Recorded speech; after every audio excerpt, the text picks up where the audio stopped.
Salut à tous, on se retrouve en Ardèche, donc dans le camping de Saint-Martial.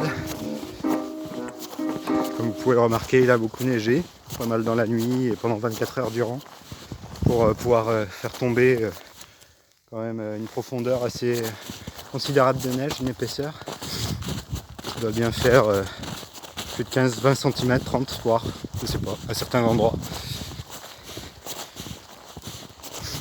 Donc là, je pars dans la forêt en fait, pour aller un peu explorer comment se comportent les lieux avec les chutes de neige. Essayer de trouver des spots de plantation et autres. Là on peut observer qu'il y a un animal qui est passé, je pense que c'est peut-être un chat. Attendez. Ça c'est moi. Et là il y a un animal qui a... Il y a peut-être une biche parce que la profondeur des pattes est très profonde.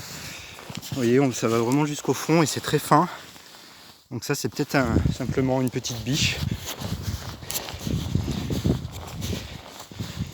Ici on suit des traces qui viennent jusque là à l'abri en fait.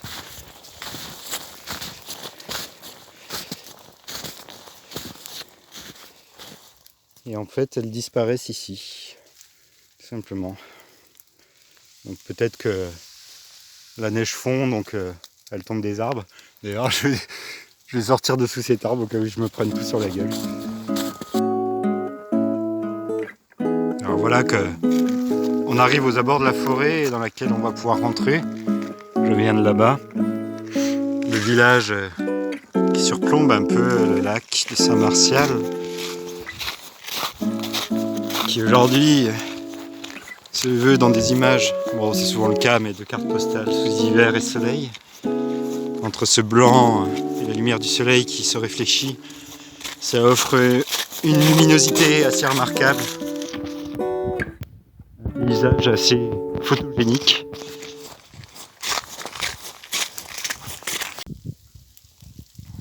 Alors la neige fond à vive allure et il y a certains endroits, il y a encore des pommes en fait, parce que la neige est un peu précoce cette année. Il y a encore des pommes dans certains pommiers, dont certaines qui sont tombées là dans la neige. Ce que je vais faire, je vais en ramasser quelques-unes pour pouvoir les disséminer dans les endroits dont j'ai envie de les disséminer. Alors voilà, j'en ai ramassé quelques-unes, bon, c'est normal, elles sont un peu pourries. Je pense que je vais en manger une parce qu'elles sont pas mauvaises en plus. Et le fait qu'elles soient pourries, c'est pas un problème en soi. Et même bien au contraire, en fait, le simple fait que la putréfaction se soit un peu avancée vont nourrir les graines. Je me prends une pluie de neige de froid pour nourrir les graines. Et quand elles seront plantées, c'est pas plus mal en fait, hein, c'est vraiment reproduire le geste que la nature elle fait elle-même. Bon là je vais m'aventurer dans la grande pente. Refaire le geste que la nature fait elle-même et par la suite, tout simplement quand la pomme tombe au sol, elle commence à pourrir et c'est ça qui va nourrir non seulement les graines de la pomme, mais aussi le fait qu'elle puisse se reproduire tout simplement. Ah, on est un peu plus à l'abri là, ça fait un peu moins mal aux yeux. Bon, je vais grimper là-dedans là. Je crois que je vais sortir même mes gants. Je vais arrêter de filmer et puis simplement, parce que là ça grimpe bien, j'ai plein de trucs qui me coulent dessus, j'ai peur que ça aille sur le téléphone. Il faut que j'avance tranquillement, tout en sachant qu'il faut faire attention dans ce genre de temps, à pas trop transpirer en fait, à pas trop faire d'efforts longtemps, réguler sa transpiration pour éviter d'attraper froid dès qu'on commence à être humide et que le froid revient par-dessus, ça c'est terrible. J'ai déjà essoufflé, on est quand même à 1000 mètres. J'ai pas encore l'habitude mais ça viendra. Bon, je vais grimper tout ça. Bon, là en fait je suis en train de monter le chemin normalement, plus tendance à passer travers forêt, mais c'est vrai qu'avec la neige c'est un peu galère, j'ai pas trop envie de transpirer comme je le disais. J'ai les pieds qui s'enfoncent pas mal quand même, sur une bonne 25 cm peut-être. Assez content parce que je vois que le chemin n'a pas du tout été utilisé, donc je suis le seul assez fou pour pouvoir monter sur la montagne alors qu'on vient de se prendre une alerte orange niveau neige. Mais bon, c'est juste kiffant quoi. Là j'en ai jusqu'aux genoux. Allez, je continue à monter.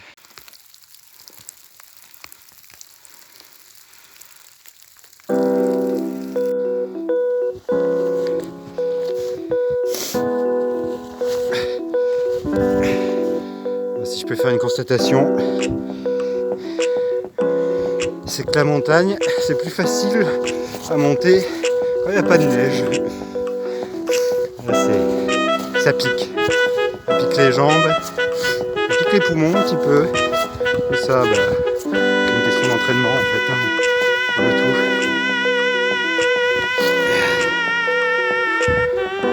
Et sur la moitié à peu près de la montagne, là. Je vais monter peut-être 200 mètres de dénivelé tout cassé.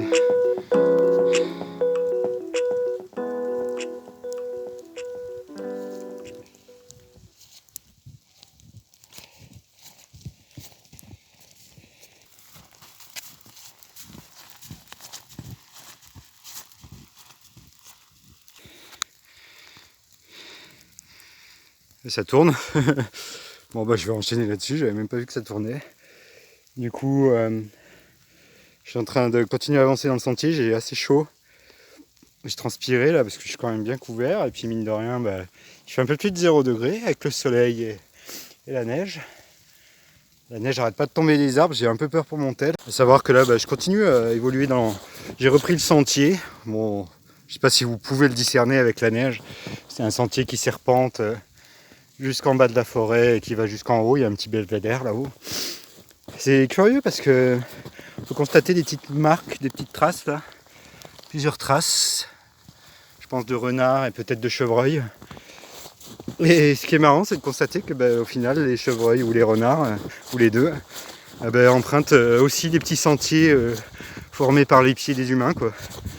Ils se font pas chier, au final, eux aussi optimisent la nature et puis la topographie du terrain à leur avantage. Pourquoi c'est aller s'ennuyer dans des quotas assez pentus et il a contourné le tronc là. On pourrait presque tracer. Et oui, en fait, il continue le chemin, quoi. C'est assez impressionnant. Alors peut-être qu'il a un petit terrier dans la roche plus loin ou dans la montagne. J'arrive quasiment en haut de la montagne. J'ai pas eu le temps de reprendre mon souffle en fait, j'ai filmé direct. Je vais continuer avec vous la montée. Les derniers pas. C'est vraiment beau là. On commence à avoir de la roche qui ressort du blanc de la neige. On est pratiquement en haut de cette montagne qui fait face au village où on peut y trouver un belvédère, comme ça vous allez pouvoir voir. Là ça grimpe, je vais vous dire ça. Vous vous rendez sûrement pas compte, mais en gros ça grimpe très bien. Et c'est vraiment pas évident avec la neige. Là c'est bien, ils ont mis une petite barrière là. Moi, ça me déplairait pas de continuer un peu à optimiser un peu le lieu qui est ma foi un peu emprunté par les randonneurs l'été, mais il y a pas, c'est pas non plus super populaire, donc c'est marrant cette qualité là dans la neige qui s'est formée par elle-même, comme quoi la neige peut servir d'un abri tout à fait naturel aussi, parce que la pierre là est totalement sèche, hein, c'est assez hallucinant, hein. Je sais pas si je peux monter par là en fait, parce que là j'ai ma jambe qui est enfoncée jusqu'au genou.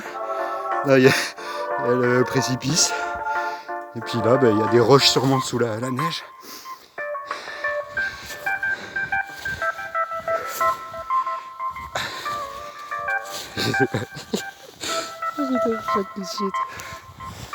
J'en ai partout.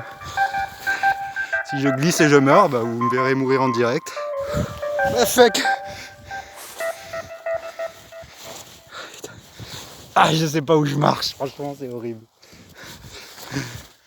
Je sais pas s'il y a quelqu'un qui est déjà passé, putain. J'espère qu'il n'y a pas de gouffre en dessous de moi. J'ai de la neige assez profond là.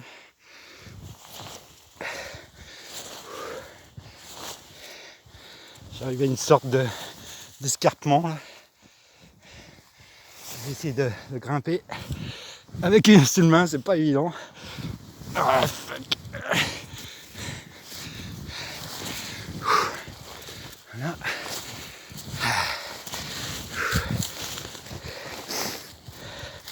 Ah, putain. C'était plus facile l'été quand on voyait ce qu'on faisait quand même. Waouh. Oh putain.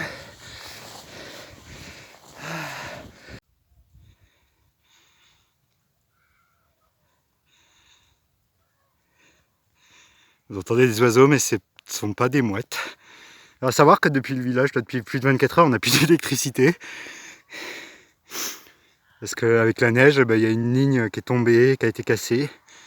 Il va falloir 24 heures pour en plus la réparer. Et écoutez, ça nous laisse l'occasion de pouvoir sortir et apprécier la nature. La belle nature qui, elle, n'a aucun besoin d'électricité pour faire ressentir toute sa magnifique prestance qui se couvre alors de toutes ces couleurs différentes au fur et à mesure de l'année. Et aujourd'hui, c'est sur des tons verdâtres et blancs, si lumineux, si purs, que nous nous retrouvons ici. Voilà, pour le coup, je me trouve à un peu plus de 1000 mètres au-dessus du village de Saint-Martial. Et je pense qu'on a un bon 50 cm de neige. On peut voir ce trou là. J'en avais jusqu'au genou tout à l'heure en grimpant. Alors maintenant, on va rejoindre l'autre côté directement de la montagne. Là, on est à savoir qu'on est sur le plateau. Je sais pas du tout où je marche. C'est assez troublant en fait. Je sais pas si vous pouvez voir comment est formé le sol. Écoutez, on imagine que là où il y a des bosses, c'est que ça surplombe un peu de la pierre. Donc j'essaye de marcher à tâtons. Je sais pas si c'est une bonne idée que je passe par là, mais bon.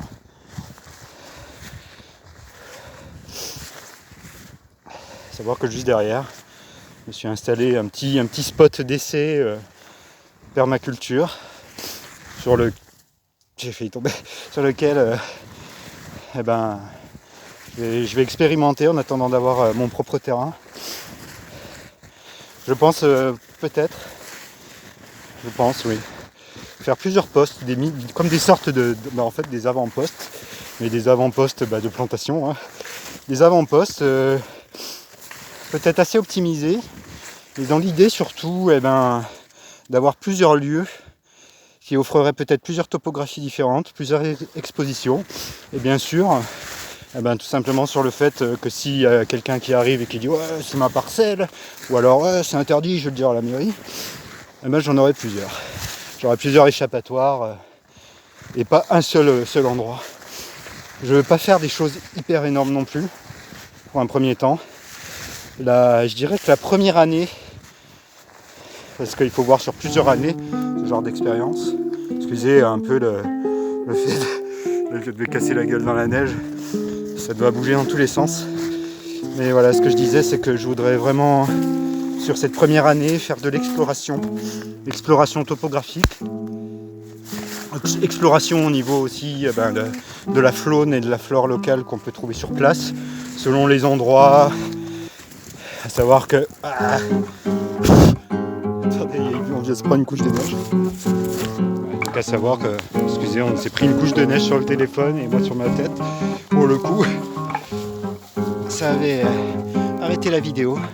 Je suis trempé, un truc de dingue. Je disais du coup que cette première année sera plus basée sur l'observation, l'analyse de terrain, de la flore, de la faune, et puis quelques essais, des tentatives. À savoir que là on se trouve sur un lieu que j'ai choisi. Donc, je vais vous montrer ça d'un point de vue plus externe. Donc aujourd'hui, qu'est-ce qu'on peut dire de ce lieu que j'ai choisi ? Déjà simplement, au niveau des arbres, on a des pins avec des châtaigniers. On a quelques bouleaux, mais là je les vois pas, ils sont un peu plus loin. Qu'est-ce qu'on peut trouver d'autre ? Le terrain est à peu près plat et on se retrouve juste derrière, en aval du plateau. Ça offre quand même une surface assez plane, facilement travaillable. L'orientation, là on voit le soleil là-bas, le nord se trouve ici. Là-bas nous avons l'ouest, le sud et vers l'ouest.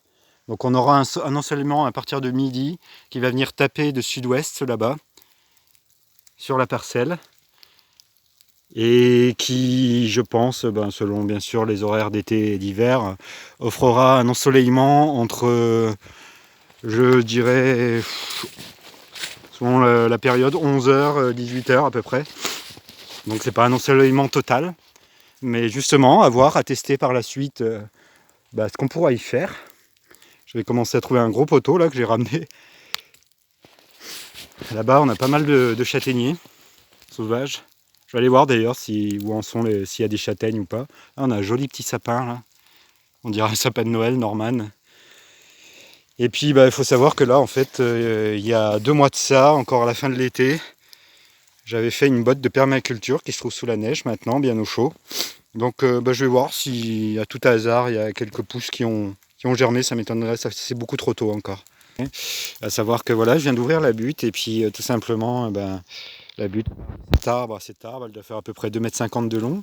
J'ai gratté un peu la neige pour voir comment elle se trouvait par en dessous et c'est super intéressant de constater tout simplement que la terre est assez chaude. Je dois dire qu'elle doit être entre 5 et 10 degrés. La butte a été fournie avec des matières trouvées sur place, donc du châtaignier, du genêt desséché, des branches de châtaignier qui étaient cassées et que j'ai récupéré, donc le verre, les feuilles, et puis voilà, des feuilles mortes, des branches d'arbres, une base de branches d'arbres et de souches d'arbres en semi-décomposition entre bois et humus. Donc voilà. Je vais recouvrir tout ça et puis je vais continuer ma pérégrination.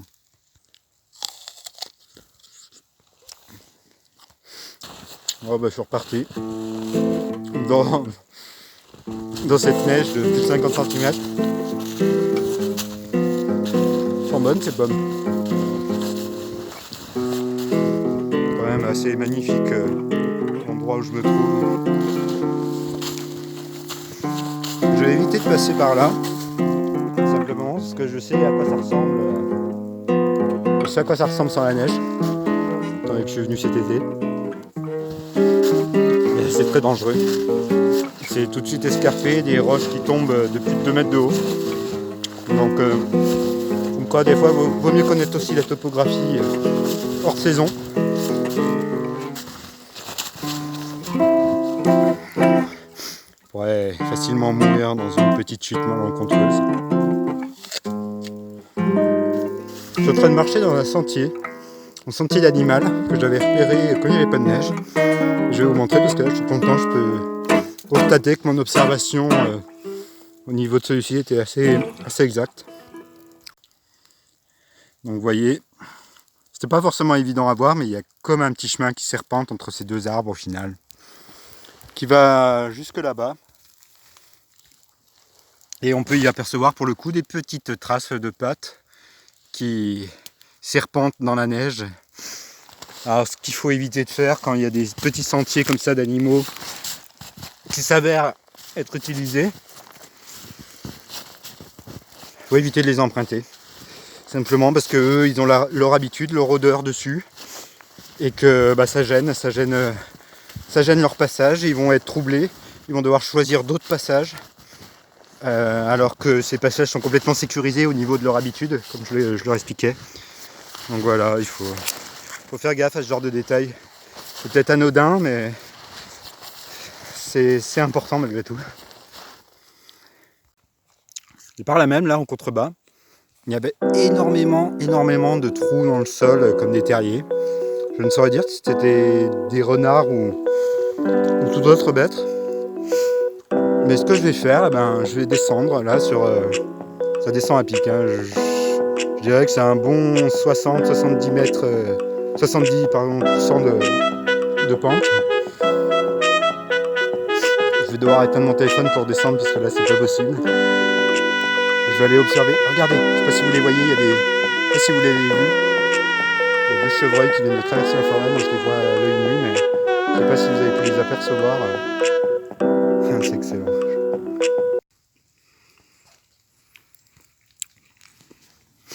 Je suis descendu un peu plus bas, donc Au niveau de là où on a vu les chevreuils, je sais pas si on les voit sur la vidéo, c'était un peu loin, et puis le téléphone filme pas super bien loin, il fait pas très le point. Mais bon, ce qui confirme leur présence, ce sont des traces dans la neige, un peu partout, les mêmes traces que j'avais vues en contrebas au camping au final. Donc ça se trouve, ils sont même descendus jusqu'au camping. Bon, peut-être pas les mêmes, mais voilà quoi. Et ici, on a de l'urine. C'est un peu jaunâtre dans la neige. Et la neige a un peu fondu comme si on pissait dedans. Hein. Vous savez ce que c'est, messieurs, de pisser dans la neige. La neige est un peu chaude. Elle est encore un peu chaude, donc ce qui signifie que l'urine est très, très récente. Bon, je viens de voir le chevreuil, je sais pas si... Ouais, je viens de les voir il y a 10 minutes, donc même pas 5 minutes.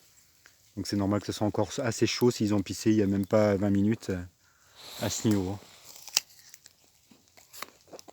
Désolé, je suis encore avec ma pomme, je vais descendre encore en contrebas là.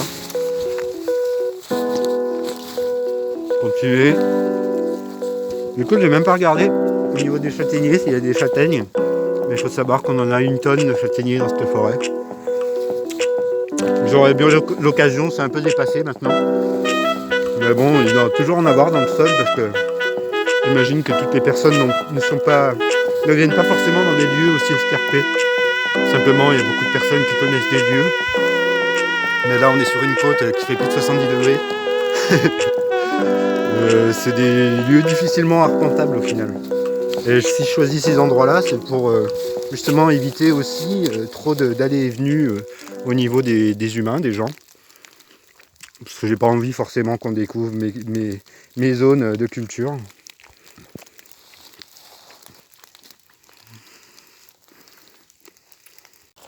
Voilà, je vais tracer sud-ouest, en direction du soleil là-bas, pour rejoindre le village en fait, suivre le son de la montagne. Aujourd'hui je trace par ici parce que eh bien, la dernière fois j'ai fait l'autre flanc de la montagne, qui se trouve plus au nord. Après j'ai fait plus le côté est, j'ai fait un peu le côté sud aussi en descendant. Et là je vais faire ce flanc-là de la montagne pour observer ce qu'on peut y trouver, ce qui y pousse, etc. Là par exemple on a une présence de cynorhodon, un petit buisson, donc une famille des rosacées, pardon. Et puis le cynorhodon, il suffit d'appuyer au bout là comme ça et vous avez une petite purée qui sort, petite confiture. Il faut bien l'appuyer de ce côté parce qu'après on peut, je sais pas si on le voit bien, mais il y a les graines avec le côté urticant, le gras-de-cul, comme on appelait quand on était jeune. Et puis certaines personnes connaissent les confitures de cynorhodon, on peut faire de la confiture avec ça, mais il faut enlever le côté urticant de la baie. Après, il est très bon à savoir que si vous êtes en manque d'apport énergétique, ce petit truc rouge est 25 fois plus puissant qu'une orange au niveau vitamine C. Pressez comme je l'ai dit auparavant, le bout. Si vous en prenez 4-5, vous avez de quoi être assez, je dirais, autonome en vitamine C pour toute une matinée, voire une journée. C'est assez pratique, ça, à ce côté-là, c'est une bombe énergétique, hein, le cynorhodon. Donc voilà, me voici sorti de la forêt et puis je suis en train de longer le lac de Saint-Martial tranquillement pour rentrer au village. Donc la neige fond, c'était une bonne balade. Un bon petit premier pas, premier jet pour une vidéo. Même si je connais un peu les lieux déjà, j'ai un petit peu pérégriné. Voilà, une super vue avec le lac qui commence un peu à fumer de par sa chaleur est plus excessive que la température de l'air. Donc écoutez, je vais continuer vers ce chemin au village, prendre quelques photos et rentrer. Donc salut à tous et bientôt pour un prochain épisode, une nouvelle vidéo. A plus.